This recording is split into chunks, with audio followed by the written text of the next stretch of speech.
السلام علیکم ورحمۃ اللہ تعالی وبرکاتہ۔ الحمد للہ رب العالمین والعاقبۃ للمتقین والصلاة والسلام علی سید الانبیاء والمرسلین وعلى آلہ وصحبہ اجمعین، اما بعد فاعوذ باللہ من الشیطان الرجیم، بسم اللہ الرحمن الرحیم۔ محمد رسول اللہ والذین معه اشداء علی الکفار،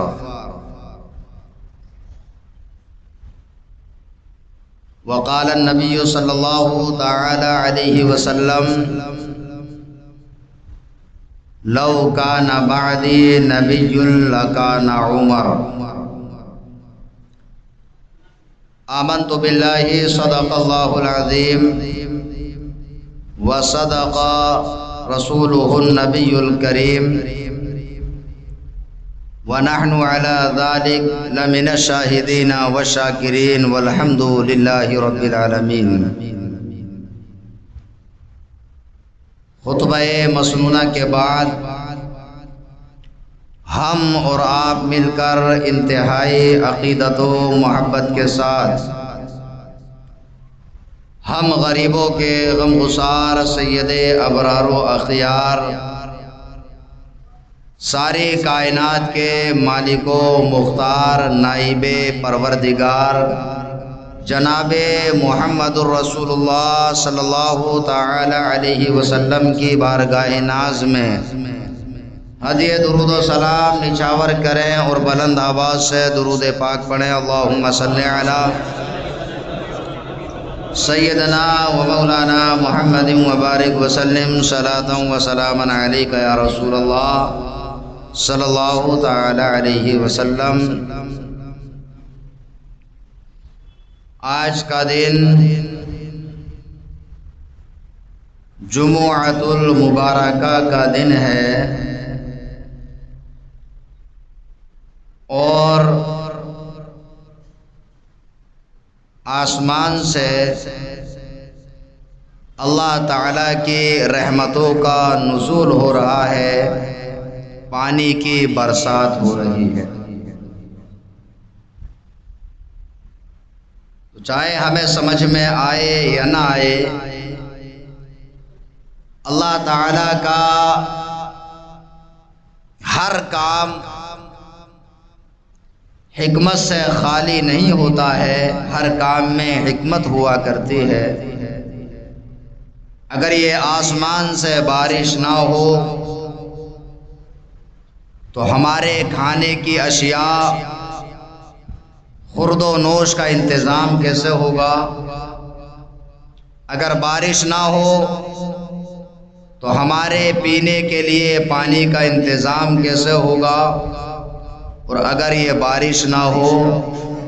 تو جو آپ پنکھوں کی ہوا اور اے سی کی ہوا کو استعمال کر رہے ہیں، یہ بھی آپ استعمال نہیں کر سکتے۔ تو رحمتوں کی بارش ہو رہی ہے، تو اس کو مد نظر رکھتے ہوئے ہر انسان کی یہ ذمہ داری ہے کہ مسجد میں اسے جہاں پر جگہ ملے، خصوصی طور پر آگے کی طرف، تو وہ انسان وہیں پر بیٹھ جائے، دوسروں کی ایذا رسانی کا سبب نہ بنے، اور کہیں ایسا نہ ہو اس کی وجہ سے کوئی ایک انسان بھی نماز پڑھنے سے نہ رہ جائے۔ اس لیے یہ آپ کی سب کی ذمہ داری ہے کہ آپ مسجد کی صفوں میں اچھی طرح سے بیٹھیں تاکہ کسی کو کوئی تکلیف نہ ہو۔ اور یہ مبارک مہینہ جیسا کہ آپ کو معلوم ہے اسلامی تاریخ کے اعتبار سے آخری مہینہ ہے، اور حضرت عمر فاروق اعظم رضی اللہ تعالی عنہ اللہ کی بارگاہ میں دعا کیا کرتے، اللہم ارزقنی شہادتا فی سبیلک وارزقنی موتا فی بلد رسولک۔ حضرت عمر فاروق اعظم اللہ تعالی کی بارگاہ میں دعا کیا کرتے، اے اللہ مجھے اپنی راہ میں شہادت عطا فرما اور اپنے محبوب پاک صلی اللہ تعالی علیہ وسلم کے شہر مدینہ شریف میں موت نصیب فرما۔ تو اللہ تعالیٰ نے حضرت عمر فاروق اعظم کی دعا اس طرح قبول فرمائی کہ آپ نماز کے لیے مسجد کی طرف تشریف لے جا رہے ہیں، اور آپ ہی کی یہ عادت تھی کہ جب جماعت کا وقت ہوتا تو آپ صفوں کو درست کرایا کرتے۔ جب آپ نے صفوں کو درست کرایا تو ایک مجوسی شخص جس کا نام ابو لؤلؤ فیروز ہے، وہ آ کر کے صفوں کے درمیان میں کھڑا ہو گیا، اور جب حضرت عمر فاروق اعظم نے امامت فرمائی، آپ نے نماز کو شروع کیا،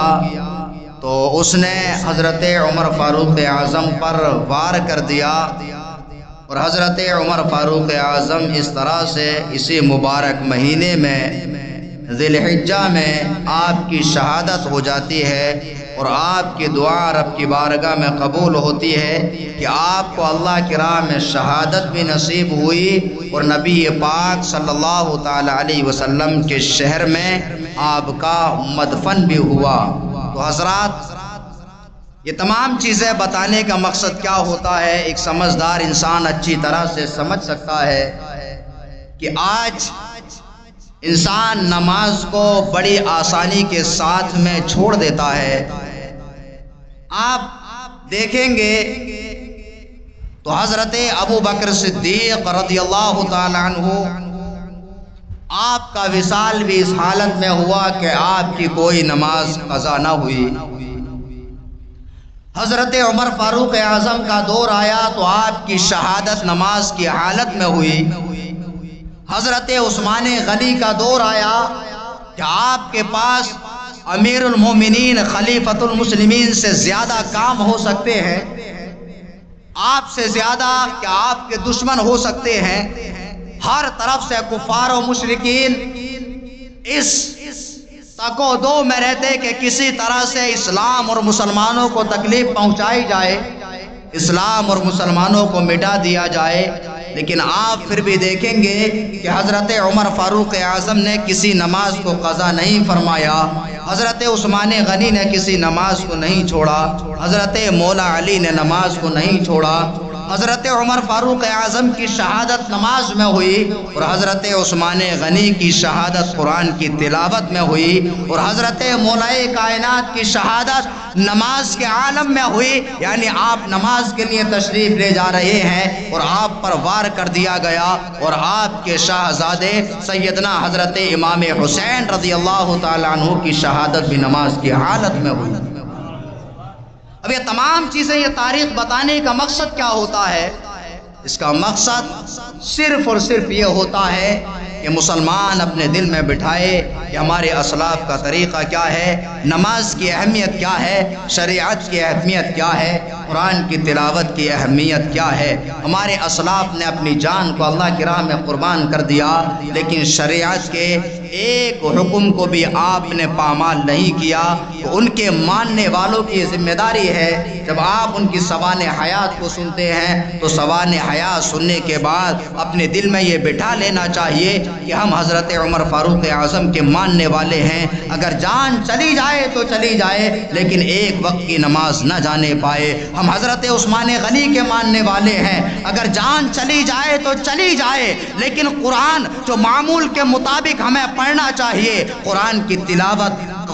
کی تلاوت موت تک نہیں رکنا چاہیے۔ اگر جان چلی جائے تو چلی جائے، ہمارے راستوں میں کانٹوں کو بچھایا جائے، لیکن حضرت مولائے کائنات کے ماننے والے ہیں، ہم مسجد میں نماز پڑھنے سے جانے سے نہیں رک سکتے۔ ہم سیدنا امام حسین کے ماننے والے ہیں، ہمیں نماز پڑھنے سے روکا جائے تو روکا جائے، لیکن ایک وقت کی نماز بھی نہیں چھوڑیں گے، اس لیے کہ سیدنا امام حسین کے ماننے والے ہیں کہ آپ نے اپنے سر کو تو کٹا دیا لیکن ایک وقت کی بھی نماز کو چھوڑنا گوارا نہ کیا۔ تو اس سے پتہ یہ چلا کہ انسان کی موت آ جائے تو آ جائے، لیکن کسی حالت میں انسان کو نماز نہیں چھوڑنا چاہیے۔ حضرات، بتانے کا مقصد یہ ہے کہ آج ہمیں حضرت عمر فاروق اعظم رضی اللہ تعالیٰ عنہ کی کچھ سوال حیات آپ کے سامنے پیش کرنا ہے، اور ساتھ ہی ساتھ یہ بھی بتانا ہے کہ جا بجا یہ ہمارے بہت پہلے سے طریقہ چلا آ رہا ہے۔ اللہ کے رسول صلی اللہ تعالیٰ علیہ وسلم کا خود ارشاد گرامی ہے، عند ذکر الصالحین تنزل الرحمہ، کہ جب صالحین کا ذکر ہوتا ہے، اللہ کے نیک بندوں کا ذکر ہوتا ہے تو اللہ کی رحمتوں کا نزول ہوا کرتا ہے۔ تو چونکہ جمعہ کے دن میں نہ وقت نہیں ہوتا کہ کسی کی سوانح حیات کو کھل کر کے بیان کیا جائے، ہمارا یہ طریقہ رہا ہے کہ جیسے ہی محرم الحرام کا چاند شروع ہو جاتا ہے، سال جو پہلا سال ہے وہ اختتام پذیر ہوتا ہے، اور نئے سال کی جب ابتدا ہوتی ہے تو ہماری ابتدا اس طرح ہوتی ہے کہ ابتدا میں ہم سیدنا امام حسین رضی اللہ تعالیٰ عنہ کے نام سے مجلسوں کو قائم کرتے ہیں اور آپ کی یاد مناتے ہیں۔ تو وہاں پر توحید و رسالت، خلفائے راشدین اور اسلام کے ماننے والوں کی شہادت کا ذکر ہوتا ہے، اور ہم لوگ تفصیل کے ساتھ میں وہاں سے سنتے ہیں، اور اس کے سننے کا فائدہ یہ ہوتا ہے کہ اگر کوئی انسان ایسی محفلوں میں شرکت کرتا ہے تو اس پر اللہ کی رحمتوں کا نزول ہوا کرتا ہے۔ اسی میں حضرت عمر فاروق اعظم کا جب تفصیلی ذکر ہوگا تو انشاءاللہ العظیم محرم الحرام کے ان 10 ایام میں سے کسی دن میں ہوگا۔ صرف اتنا سمجھ لینا چاہیے کہ حضرت عمر فاروق اعظم رضی اللہ تعالی عنہ، آپ کے بارے میں سرکار دو عالم صلی اللہ تعالی علیہ وسلم دعا کیا کرتے، اللہم اعز الاسلام بعمرین، عمر ابن الخطاب او عامر ابن ہشام۔ نبی کریم صلی اللہ تعالی علیہ وسلم رب کی بارگاہ میں دعا کیا کرتے، اے اللہ، حضرت عمر فاروق اعظم یا عامر ابن ہشام جو کہ ابو جہل کا نام ہے، ان دونوں میں سے کسی ایک کے ذریعے اسلام کو غلبہ عطا فرما۔ حضرت عبداللہ ابن مسعود رضی اللہ تعالی عنہ فرماتے ہیں کہ ایک مرتبہ نبی پاک صاحب الولاق صلی اللہ تعالی علیہ وسلم نے دعا فرمائی، اللہم اعز الاسلام بعمر ابن الخطاب خاصتاً، اے پروردگار عالم، حضرت عمر ابن خطاب کے ذریعے اسلام کو غلبہ عطا فرما۔ اور ادھر حضرت عمر فاروق اعظم اور اس وقت کفار قریش یہ منصوبہ بناتے ہیں کہ لوگ بے در پہ اسلام میں داخل ہو رہے ہیں، اور اس وقت مسلمانوں میں مردوں کی تعداد 39 کے قریب تھی، اور عورتوں کے مسلمانوں ہونے کی تعداد 11 یا 23 تھی۔ اس وقت یہ منصوبہ بنایا جاتا ہے کہ کسی طرح سے نبی پاک صاحب الولاق صلی اللہ تعالی علیہ وسلم کو قتل کر دیا جائے۔ ابھی جب منصوبہ بناتے ہیں تو اس منصوبے پر کام کون کرے گا؟ جب یہ مشورہ ہوتا ہے تو تمام کے تمام خاموش ہو جاتے ہیں۔ اس پر عمر کھڑے ہو جاتے ہیں اور کہتے ہیں کہ اس کام کو میں انجام دے سکتا ہوں۔ اس پر لوگوں نے کہا کہ آپ ہی یہ کام کر سکتے ہیں۔ ادھر حضرت عمر فاروق اعظم تلوار لے کر کے نکلے، ادھر نبی پاک صلی اللہ تعالی علیہ وسلم نے دعا فرمائی۔ حضرت عمر جب جاتے ہیں، کسی نے پوچھا کہ آپ کدھر جا رہے ہیں؟ حضرت عمر نے کہا کہ لوگ بے در پہ مسلمان ہو رہے ہیں اور میں آپ محمد صلی اللہ تعالی علیہ وسلم کو قتل کر دوں گا۔ تو وہ کہنے لگتے ہیں کہ ایسا عمر کبھی مت کرنا، اگر آپ ایسا کریں گے تو کیا حال ہوگا۔ اس پر عمر کہنے لگتے ہیں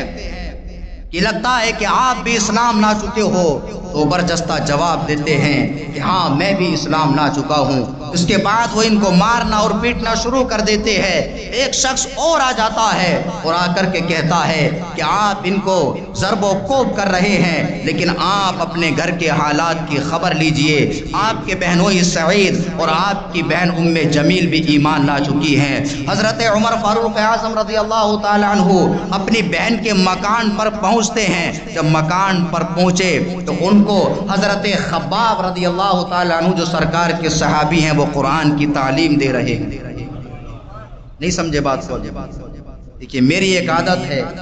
میں چاہوں تو تفصیل کے ساتھ ایک ایک کر کے بیان کروں، جملتاً آپ کو سمجھنے کی ضرورت ہے۔ آپ اس وقت کے حالات کو ذہن میں رکھیے کہ وہ وقت کیسا وقت تھا کہ اگر کسی کی زبان پر قرآن کی آیت جاری ہو جائے تو اس کو کفار و مشرکین طرح طرح کی سزائیں دیتے، لیکن اس کے باوجود عالم یہ ہے کہ نہ اس وقت قرآن کی تعلیم دینے والا رک جا رہا ہے اور نہ یہ قرآن کی تعلیم لینے والا رک رہا ہے۔ حضرت خباب رضی اللہ تعالیٰ عنہ حضرت عمر کے بہن اور بہنوئی کو قرآن کی تعلیم دے رہے ہیں، اور حضرت عمر ان کے گھر کے دروازے پر جاتے ہیں اور دروازے پر دستک دیتے ہیں۔ حضرت خباب ایک جگہ پر چھپ جاتے ہیں۔ جب آپ چھپ جاتے ہیں حضرت عمر قرآن کی تلاوت کی آواز کو سن لیتے ہیں اور سن کر کے کہتے ہیں، جب دروازہ کھلتا ہے کہ آپ کے مکان سے یہ آواز کیسی آ رہی تھی؟ جب اس کے بعد آپ مارنا پیٹنا شروع کر دیتے ہیں تو آپ کی بہن، کیونکہ وہ بھی حضرت عمر فاروق اعظم کی بہن تھی، وہ فوراً جواب دیتی ہیں، وہ کہتی ہیں کہ اگر آپ عمر ہیں تو میں بھی ام جمیل ہوں۔ وہ کہتی ہیں کہ ہاں الحمدللہ رب العالمین، میں اسلام لا چکی ہوں اور ادیان باطلہ کو چھوڑ چکی ہوں۔ حضرت عمر کہتے ہیں کہ آپ یہ بتائیے آپ کس چیز کی تلاوت کر رہی تھی، آپ کس کو پڑھ رہی تھی؟ حضرات محترم حضرت خباب باہر آ جاتے ہیں اور اس کے بعد ان کے سامنے جب قرآن کی تلاوت کی جاتی ہے، حضرت عمر کے سامنے جیسے یہ قرآن کی تلاوت کی گئی، آپ کے دل کی دنیا بدل گئی۔ سرکار دو عالم صلی اللہ تعالی علیہ وسلم کی بارگاہ کی طرف آپ چل پڑتے ہیں۔ اس وقت نبی کریم صلی اللہ تعالی علیہ وسلم حضرت ارقم رضی اللہ تعالی عنہ کے مکان میں جلوہ افروز ہیں۔ مسلمانوں اس جملے کو یاد رکھنا چاہیے کہ مسلمانوں کا سب سے پہلا اگر کوئی مکتب ہے، سب سے پہلا اگر کوئی مدرسہ ہے، سب سے پہلی کوئی یونیورسٹی ہے تو وہ حضرت ارقم رضی اللہ تعالیٰ عنہ کا مکان ہے، کہ جہاں پر نبی کریم صلی اللہ تعالیٰ علیہ وسلم نے اپنے چند ساتھیوں کو قرآن کی تعلیم دی، چند ساتھیوں کو آپ نے اسلام کی طرف بلایا۔ حضرت عمر فاروق اعظم اس گھر کی طرف چلتے ہیں کہ یہاں تک کہ چند صحابہ اکرام سرکار کے پاس میں موجود ہیں۔ جب عمر کو آتے ہوئے دیکھا، سرکار دو عالم صلی اللہ تعالی علیہ وسلم سے انہوں نے عرض کی، یا رسول اللہ صلی اللہ علیہ وسلم، عمر آ رہا ہے، اگر اس کی نیت غلط ہوگی تو ہم اس کو کام انجام دینے کے لیے کافی ہیں، اور اگر اس کی نیت صحیح ہے تو اس کو آنے دیا جائے۔ یہاں تک کہ حضرت عمر سرکار دو عالم صلی اللہ علیہ وسلم کی بارگاہ میں حاضر ہوتے ہیں۔ نبی کریم صلی اللہ تعالی علیہ وسلم نے حضرت عمر کے دامن کو پکڑا اور دامن پکڑ کر کے ہلایا، اے عمر اس طرح سے آپ کب تک کرتے رہو گے؟ حضرت عمر فاروق اعظم چونکہ آپ قرآن کی تلاوت سن چکے تھے، حضرت عمر فاروق اعظم بے ساختہ سرکار کی بارگاہ میں کلمہ طیبہ لا الہ الا اللہ محمد الرسول اللہ پڑھ کر کے مسلمان ہو جاتے ہیں۔ تو اس طرح سے حضرت عمر ایمان لائے سرکار کی دعا سے۔ اس لیے کہا جاتا ہے کہ سرکار دو عالم صلی اللہ علیہ وسلم کے تمام صحابہ کرام مرید ہیں۔ مرید کا مطلب ہوتا ہے کہ کسی کا ارادہ کرنا، لیکن یہ حضرت عمر فاروق اعظم کی خصوصیت ہے کہ آپ دوسرے صحابہ کرام کی طرح مرید مصطفیٰ بھی ہیں اور مراد مصطفیٰ بھی ہیں، اس لیے کہ اللہ تعالیٰ نے حضرت عمر کے لیے اللہ تعالیٰ کی بارگاہ میں سرکار دو عالم صلی اللہ علیہ وسلم نے دعا فرمائی، اور اس کے بعد اسلام کو اللہ تعالیٰ نے ایسا غلبہ عطا فرمایا۔ حضرت عمر نے سرکار کی بارگاہ میں عرض کی، یا رسول اللہ صلی اللہ علیہ وسلم، کیا ہم حق پر نہیں؟ حضور علیہ الصلوۃ والسلام نے ارشاد فرمایا کہ ہاں ہم حق پر ہیں۔ تو حضرت عمر نے سرکار کی بارگاہ میں عرض کی، یا رسول اللہ صلی اللہ علیہ وسلم، تو پھر یہ چھپ چھپ کر کے نماز پڑھنا کیسا؟ اور حضرت عمر جب ایمان لائے، اس وقت تک جو مسلمان ایمان لائے، اگر کوئی ایمان لاتا تو اپنے ایمان کو چھپا کر کے رکھتا، لیکن جب حضرت عمر ایمان لائے تو لوگوں نے ایمان کو ظاہر کرنا شروع کر دیا، اس لیے حضرت عمر کا لقب پڑ گیا فاروق اعظم، اس لیے کہ آپ اس وقت جو ہے فرق پیدا ہونے لگا کہ کون ایمان والا ہے اور کون ایمان والا نہیں ہے۔ اور پھر اللہ تعالیٰ نے اسلام کو ایسا غلبہ عطا فرمایا کہ حضرت عمر اور حضرت عباس رضی اللہ تعالیٰ عنہ اس طرح سے دو صفیں بنا کر کے نکلے اور آپ مسجد حرام میں پہنچ گئے۔ کسی کی ہمت نہ ہوئی کہ آپ کا پیچھا کرتا یا آپ کا مقابلہ کرتا۔ اور حضرت عمر جب ایمان لے آئے تو آپ کے ایمان کا یہ عالم تھا کہ آپ ابو جہل کے دروازے پر پہنچتے ہیں اور دروازہ کھٹکھٹاتے ہیں۔ ابو جہل جو کہ آپ کا ماموں تھا دروازہ کھٹکھٹا کر کے کہتے ہیں، اے ابو جہل سنو، میں عمر ہوں اور میں ایمان لا چکا ہوں۔ ابو جہل اندر ہی سے جواب دیتا ہے کہ عمر ایسا کبھی مت کرنا۔ حضرت عمر فاروق اعظم سوچتے ہیں یہ کیا ماجرا ہے، اگر کوئی دوسرا انسان ایمان لاتا ہے تو اس کو تکلیف دی جاتی ہے اور عمر کو کوئی تکلیف نہیں دیتا ہے، یہاں تک کہ اسی طرح سے آپ ایک ایک انسان کے گھر پر جاتے ہیں اور دروازے پر دستک دیتے ہیں اور یہ اعلان کرتے ہیں کہ عمر ایمان لا چکا ہے۔ یہاں تک کہ ایک شخص نے کہا کہ عمر اگر آپ کو اتنا ہی شوق ہے اپنے ایمان کو ظاہر کرنے کا تو فلاں مقام پر پتھروں کے پاس کچھ لوگ بیٹھتے ہیں، وہاں پر جا کر کے بتا دو کہ میں ایمان لا چکا ہوں، اس لیے کہ وہاں پر ایک شخص ایسا ہے کہ اگر اس کو کوئی راز کی بات بتائی جائے تو وہ ہر جگہ پھیلا دیتا ہے۔ یہاں تک کہ حضرت عمر فاروق اعظم اس شخص کے پاس جاتے ہیں اور اپنے ایمان کا اعلان کرتے ہیں۔ اس طرح سے حضرت عمر فاروق اعظم جب ایمان لے آئے تو اللہ تعالیٰ نے اسلام کو ایسا غلبہ عطا فرمایا، ایسا غلبہ عطا فرمایا کہ اس کے بعد لوگ مسجد حرام میں کھلے طور پر نماز ادا فرمانے لگے۔ اور دیکھیے حضرت عمر کی اگر خصوصیت بیان کی جائے تو وقت بہت درکار ہے۔ آپ کی بہت ساری فضیلت ہے، انہیں فضیلت میں سے ایک فضیلت یہ بھی ہے کہ حضرت عمر ان 10 اشخاص میں سے ہیں کہ جن کو سرکار دو عالم صلی اللہ تعالی علیہ وسلم نے جنت کی خوشخبری سنائی ہے۔ اور حضرت عمر